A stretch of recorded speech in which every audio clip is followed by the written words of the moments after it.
Здравствуйте, в эфире «Настоящее время». С вами Наташа Мозговая. Главное сегодня. До парламентских выборов в Украине остается 5 дней. Основные темы предвыборной кампании. Помощь курдам в борьбе против исламского государства осложнила отношения между США и Турцией. Почему американские юристы отказываются от своей профессии? Ну, начнем, как всегда, с блока новостей из Праги. Сергей, вам слово. Спасибо, Наташа. Все события дня в настоящем времени из Праги. Я Сергей Дорофеев. Здравствуйте. Задержан водитель снегоуборочной машины, столкновение с которой стало причиной крушения частного самолета «Фалькон-50» в аэропорту Внуково. Об этом сообщил официальный представитель Следственного комитета России Владимир Маркин.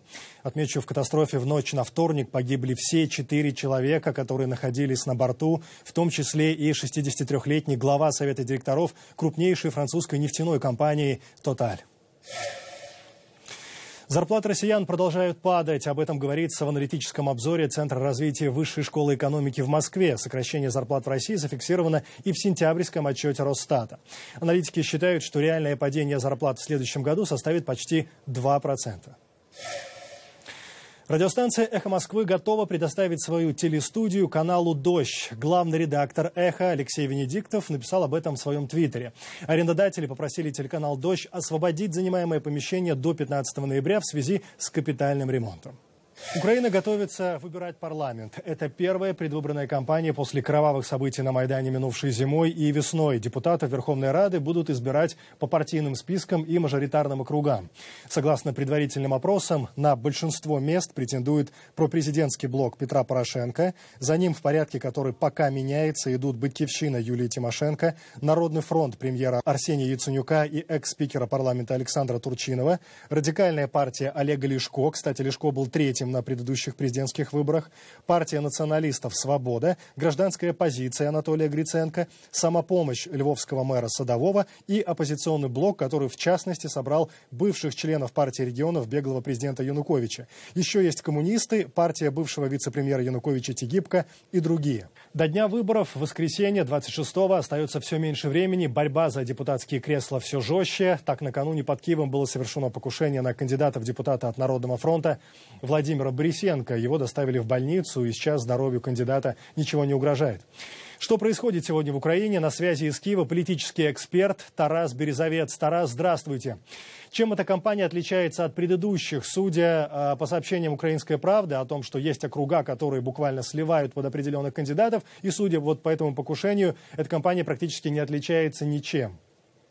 Я думаю, ключевое отличие этой кампании заключается в том, что это самые короткие парламентские выборы в украинской истории. Они длились всего лишь 6 недель.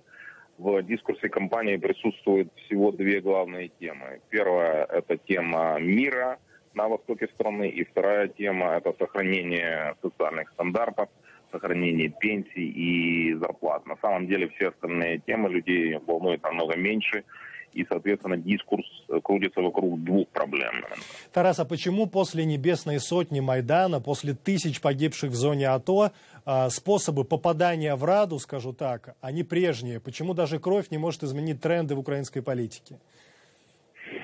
Я думаю, ситуация объясняется тем, что политическая элита Украины, которая диктует моду все последние 23 года, в действительности остается консервативной. В отличие от общества, которое требует серьезного обновления, реальных обновлений партийных списков и мажоритарных округах произошло не так много. Я ожидаю, что обновление парламента произойдет в лучшем случае на 30, максимум 40%. При этом чисто условно большое количество так называемых новых политиков в любом случае являются родственниками или бизнес-компаньонами уже действующих украинских политиков. Почему так происходит? Я думаю, что это объясняет следующую вещь, что парламент 8-го созыва будет таким же коротким, как и действующий. Он сможет просидеть максимум от 6 месяцев до 2 лет, именно потому что он не отражает сегодня настроение граждан, потому что серьезного обновления в действительности не произошло. Из Киева политический эксперт Тарас Березовец. Отмечу, в графике с кандидатами, которую мы только что показали, они расположены в произвольном порядке, то есть в порядке перечисления. Ну и теперь в Соединенные Штаты. О чем говорят по ту сторону океана? Коллеги, продолжайте. В Вашингтоне обсуждают заявление министра иностранных дел России Сергея Лаврова о том, что отношения между Россией и США ухудшились надолго. Причем, согласно Лаврову, произошло это еще до кризиса в Украине. Комментарии экспертов в репортаже Александра Панова. Самый неожиданный аргумент подчас весьма острой дискуссии российский политолог из МГИМО Виктория Панова приберегла наконец. Она вручила американским коллегам майку «Путин самый вежливый из людей». У американцев сувениров с дифирамбами в адрес Обамы под рукой не оказалось.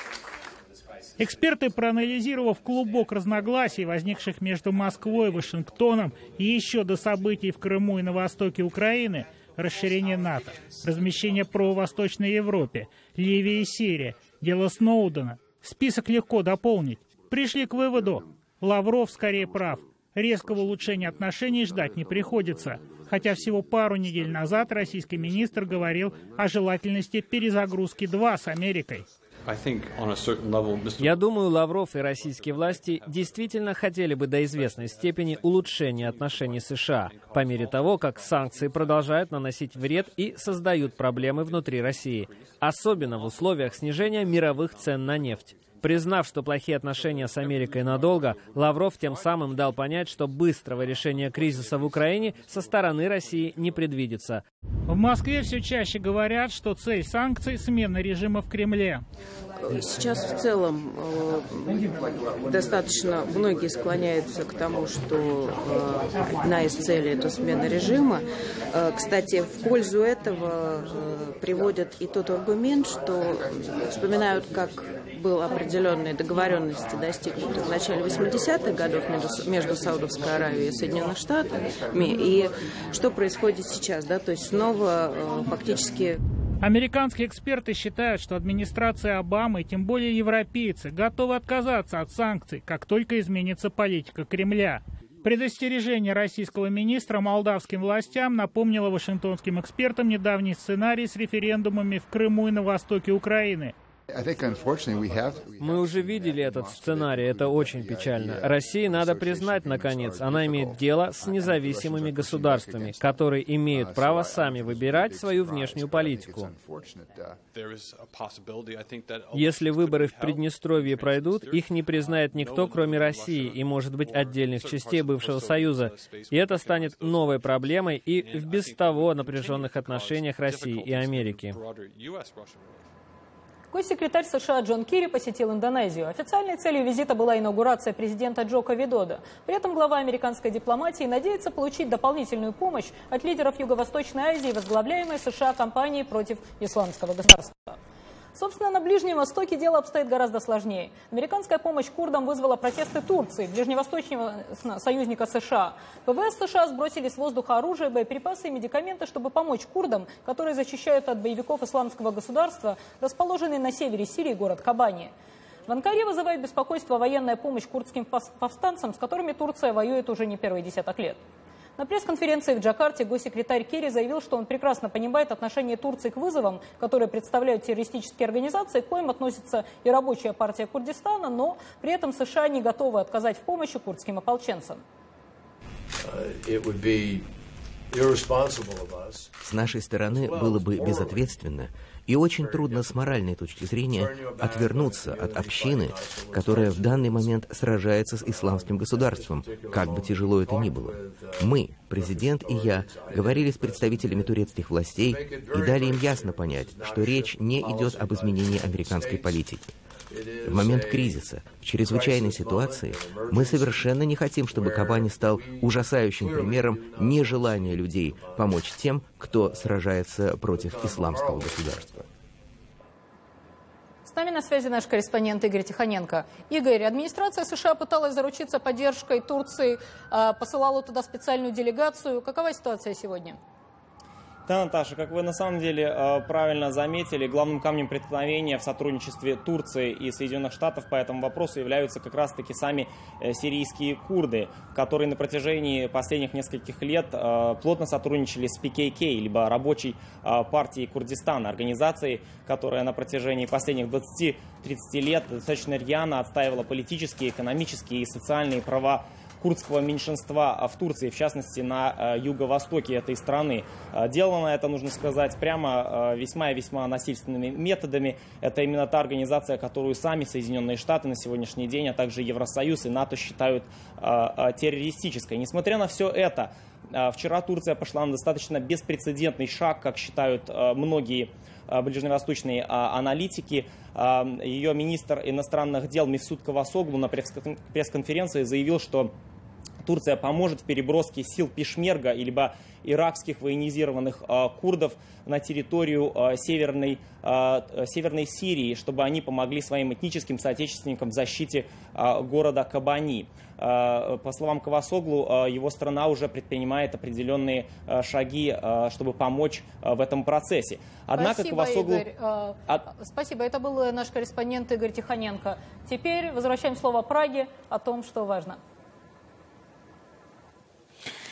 Назначенное на 27 августа рассмотрение дела украинского пилота Надежды Савченко может быть отложено до следующего года. Об этом сообщило агентство «Интерфакс» со ссылкой на источник, занимающийся этим делом. Напомню, Савченко обвиняется российскими властями в убийстве 2 российских журналистов под Луганском, и в настоящее время она находится в клинике. Подробности из Москвы у нашего корреспондента Андрея Королева. Старший лейтенант Надежда Савченко, штурман, оператор вертолета Ми-24 3-го отдельного полка армейской авиации воздушных сил Украины, получила известность после гибели 17 июня под Луганском съемочной группы российского телевидения. В июле она неожиданно оказалась в следственном изоляторе Воронежа, хотя до этого содержалась в плену у сепаратистов.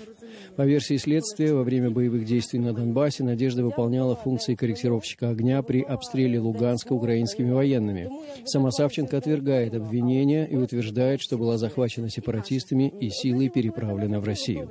В настоящее время Надежда Савченко находится в Институте социальной и судебной психиатрии имени Сербского. Следствие поместило сюда украинскую летчицу для проведения психолого-психиатрической экспертизы. В Следственном комитете России утверждают, что подобная практика применяется при расследовании тяжких уголовных преступлений. Правозащитники же напоминают о печальной истории этого заведения. Центр психиатрической карательной медицины. Это был страшный позор России, просто страшный.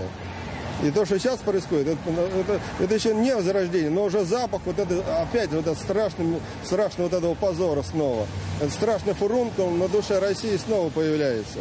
Этот пикет, организованный гражданскими активистами, уже не первый. Целая волна протестных выступлений за освобождение украинской летчицы прокатилась по городам России в сентябре. Мы против пыток, мы против незаконного лишения свободы и удержания иностранной гражданки в этом учреждении и вообще, в принципе, на территории России.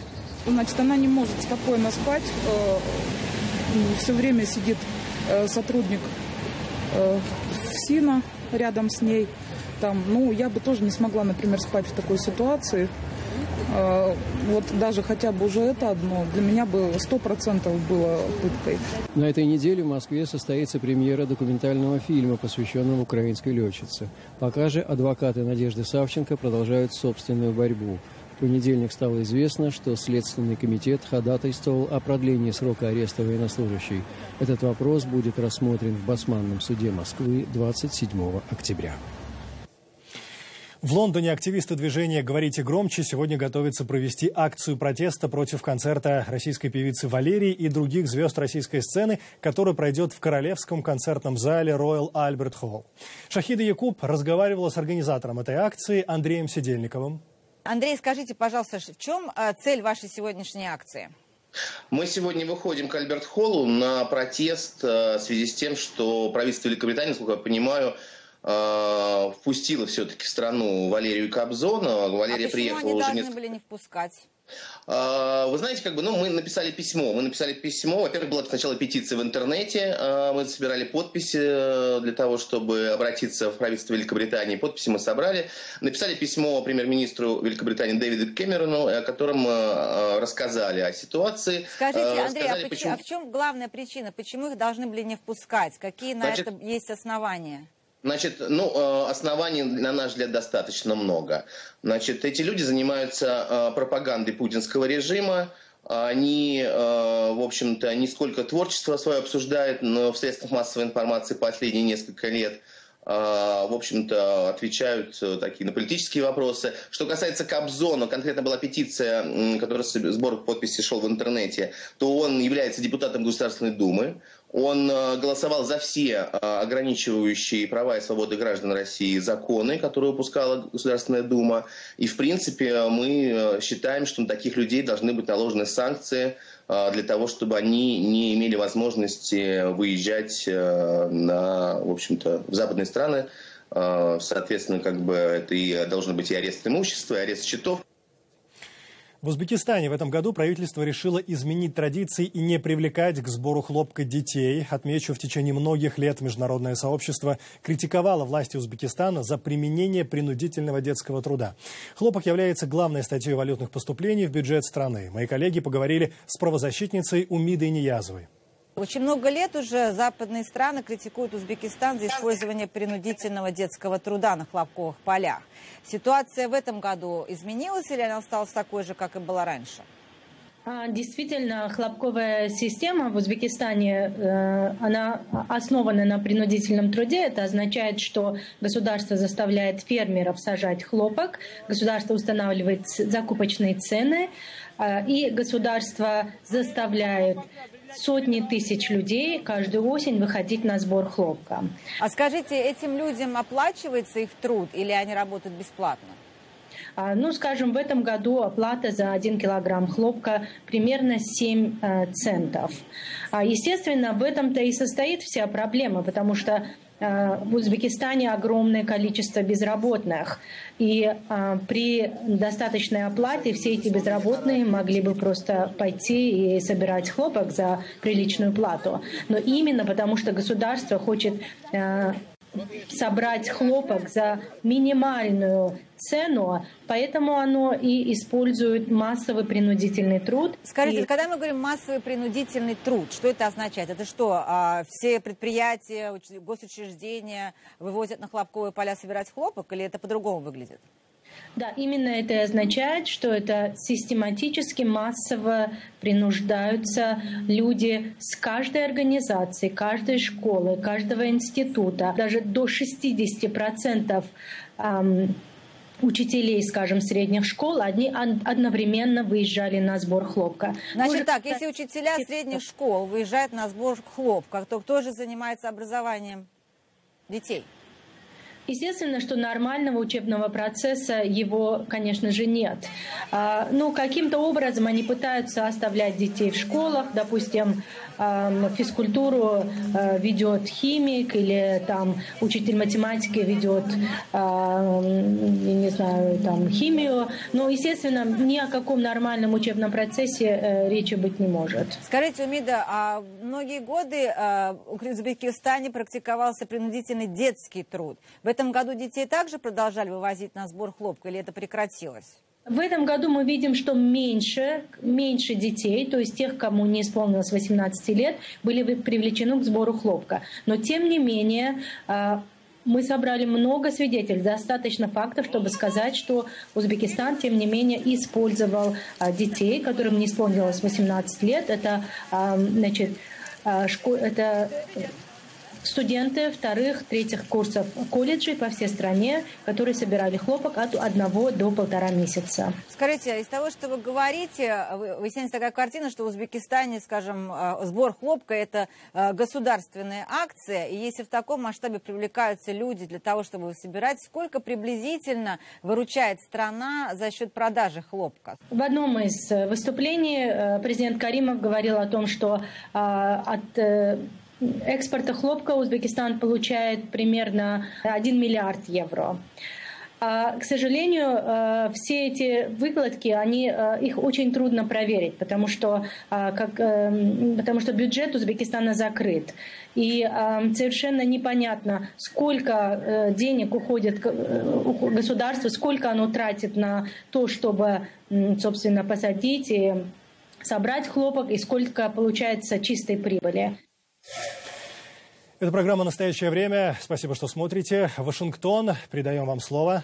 Спасибо, Сергей. В Брюсселе министры энергетики Украины и России проводят переговоры о возобновлении поставок российского газа в Украину. Стороны расходятся во взглядах относительно суммы довольно внушительной задолженности Киева-Загаз и расписания платежей. Переговоры в Брюсселе нацелены на достижение временного соглашения о поставках российского газа и его транзите в Европу. 1 января в России вступает в силу закон, согласно которому все персональные данные жителей России должны храниться исключительно на территории России.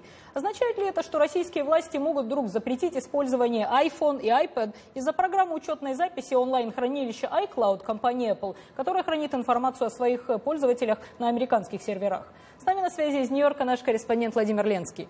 Владимир, а это вообще реалистичный сценарий? Как отреагировали на такие новости американские компании, ну, в частности, Apple? Наталья, здравствуйте. Сегодня буквально утром я зашел в нью-йоркский Apple Store, где сотрудник департамента технического обслуживания популярно объяснил мне, что мой телефон, мой iPhone — это просто инструмент, просто платформа. Не обязательно пользоваться услугами серверов iCloud для того, чтобы им пользоваться. Можно таким же образом пользоваться и программным обеспечением программ компании Google. Можно зарегистрироваться на серверах google.com или даже yandex.ru. То есть, если в России будет запрет на использование телефонов iPhone или iPad'ов, то это, скорее всего, не будет связано с той технической причиной, которую приводят сейчас в Москве. Ну а что касается серверов, на которых должна храниться частная информация российских граждан, то этот закон судя по всему, может быть соблюден только наполовину. Так, по крайней мере, мне сказал сотрудник компании Google, который просил называть его имени, так как компания не уполномочивала его говорить со средствами массовой информации. Так вот, Google может, конечно, построить дополнительный сервер в Москве для хранения данных российских граждан. Но если российские граждане зарегистрируются, например, на сервере google.com, то будет совершенно непонятно, в какой стране они зарегистрировались. Также непонятно, что делать с теми аккаунтами, которые уже существуют, которые россияне уже открыли, ведь их данные хранятся сейчас или в Европе, или в Соединенных Штатах. Наталья. Спасибо. Это был Владимир Ленский из Нью-Йорка. Сергей, пришло время для вашей сатирической рубрики. Продолжаем. Санкции Евросоюза сказались не только на российской экономике, но и на лошадях чеченского лидера Рамзана Кадырова. Рамзан Кадыров очень любит животных, особенно лошадей. У него их много, все самые лучшие и, конечно, победители. И имена Рамзан дает ему умилительные. Вот, например, это самый дорогой скакун России – сладкий утенок. Или же эти два красавца Заза и Дашек, известные в кругах любителей скачек, победители соревнований, но, к сожалению, ставшие прямыми жертвами европейских санкций. Дело в том, что эти призовые жеребцы находятся в Германии. Их владелец наказан Евросоюзом за поддержку захвата России Крыма. И в результате жеребцы заморожены, так как являются активами Кадырова. До этого кадыровским лошадям США запретили участвовать в скачках. Так что сказал сам Кадыров, это сказалось на состояние здоровья его очень дорогой лошадки. В общем, у Кадырова много лошадей. Те, которые по злой судьбе оказались в Евросоюзе, к сожалению, будут страдать и жить на попечении германского тренера, так как из-за шайтанских санкций Кадыров даже не может послать им деньги на содержание. Жалко. Лошадок жалко. Согласно исследованию Джорджтаунского университета, в США наиболее востребованными специалистами среди выпускников вузов со степенью магистра являются юристы. Профессия не только престижная, но и высокооплачиваемая. Успешные адвокаты в США получают около $200 тысяч в год. Правда, образование тоже дается недешево. Год обучения в престижном учебном заведении обходится в $60 тысяч. Но, однако, многие юристы отказываются от профессии и начинают карьеру в совершенно иных сферах. Репортаж Джули Таба. Мы используем это для выпечки тортов. Уоррен Браун был юристом, но сейчас его чаще можно увидеть покрывающим торты глазурью в принадлежащей ему пекарне. После 2 лет адвокатской практики он понял, что это не для него. Это была хорошая работа. Большой авторитет, большая ответственность. Я занимался адвокатурой, и это было интересно. Но месяца через 3 я понял, что это не сделает меня счастливым на всю оставшуюся жизнь. Поэтому он решил заниматься другим делом, которое стало для него любимым. Он решил выпекать торты, и это решение поддержали его друзья и коллеги. Я приносил торты на работу, я приносил их и на вечеринки. Я показывал друзьям свою работу, и все говорили одно и то же. Тебе нужно открыть бизнес и заниматься этим серьезно. Открой магазин и продавай торты. Именно это он и сделал. В 2002 году он открыл первую свою пекарню под названием Cake Love. Вскоре появилась еще одна в соседнем штате Вирджиния. Сегодня на него работают 15 человек, выпекающие его популярные торты и кексы. Он уже написал несколько кулинарных книг, а недавно придумал новый продукт – торт в банке, который у него уже закупают местные оптовики. Просто ложку сюда вставь и пошел. Вот так. Это мини-торт в банке. Браун – один из юристов, которые бросают свою работу и становятся предпринимателями. Таких становится все больше. Согласно результатам недавнего опроса, проведенного организацией American Bar Foundation, почти 20% адвокатов, сдавших квалификационный экзамен в 2000 году, в 2012 году уже не занимались юриспруденцией. Результаты исследования, проведенного Американской ассоциацией юристов, говорят о том, что 45% адвокатов недовольны своей работой. И таких становится все больше. Кейси Берман – бывший юрист, открывший блог Leave Law Behind. Он помогает недовольным своей работой юристам начать заниматься чем-нибудь другим. Часто люди поступают на юридический факультет, заканчивают его и потом понимают, что занимаются тем, о чем у них не было полного представления и в чем им не удается оптимально приложить свои навыки. Я знаю, что в США около миллиона юристов, из которых половина или 40% недовольны своей работой или хотят заниматься чем-то другим. Уоррену Брауну повезло. Он нашел себе дело по душе. Сепаратисты? Ополченцы. Агитация и пропаганда.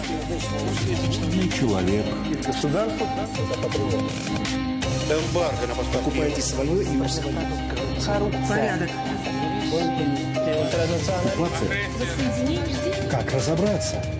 Все события дня в новом телевизионном проекте «Настоящее время».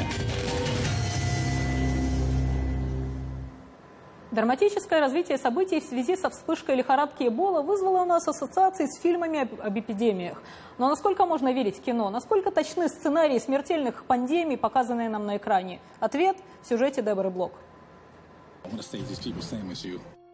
В фильме «Эпидемия», вышедшем на экраны в 1995 году, рассказывается о похожем на Эболу вирусе, который попадает в США из Африки. Вирус мутирует и начинает распространяться на территории небольшого города. В картине есть все – и секретная сыворотка, и карантин, контролируемый военными, и планы по бомбежке города, чтобы скрыть существование вируса. Эксперт по тропическим заболеваниям доктор Питер Хоттес говорит, что Голливуд драматизирует реальность.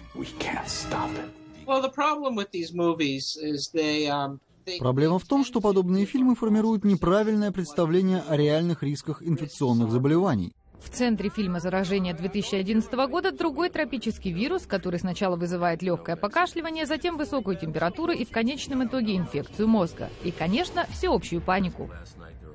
По словам доктора Хоттеза, общественность должна воспринимать подобные фильмы, как они есть, как вымысел и развлечение. У них мало общего с реальностью, они не показывают, как на самом деле ведет себя вирус, как медработники борются с инфекционными заболеваниями и как их распространение контролируется. По мнению доктора Хоттеза, такие фильмы скорее вредны, чем полезны. У людей могут развиться страхи, которые могут привести ко многим проблемам.